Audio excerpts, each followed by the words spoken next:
Look at that bolt. That's a little schmammered up.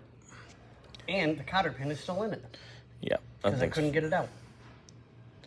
These things happen. Yep. Foobar.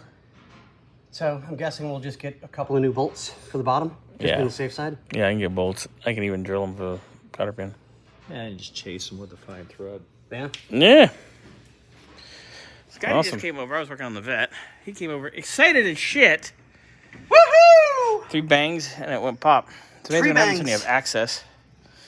So undo, pull a spindle, pull that arm, and then I'd get the other side apart and then I'd drop the lowers. Yeah? Ooh, excuse me. We're doing bearings and everything, right? Yeah, we're gonna need to. Okay. Well, then what I'm gonna do So is it's all probably- the greasy, nasty shit. It's going in Go the. into this, and we're gonna need to get some purple power. Yep, we need to get more purple. Just dump an entire 2-gallon whatever into it, and just let this stuff soak. Let it It's marinate. that bad. Marinate. Like legitimately, it's that bad. It's gonna marinate. You wanna bang that? I'm waiting for you to pull the spindle out, bud. Yeah. Huzzah. Spindy. Spindy.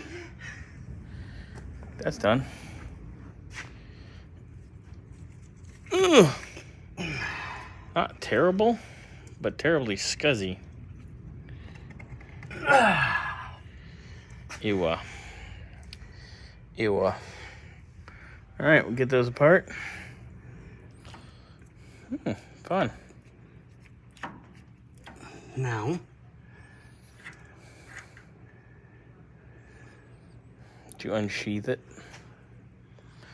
Ooh. that's how bad we were trying to get it off that it just would not break free. No, that wouldn't budge. All right. Pop them apart. I wish we had a tall jack.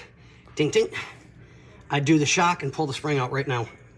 You don't have to tall jack. You just gotta let the lift down a little bit.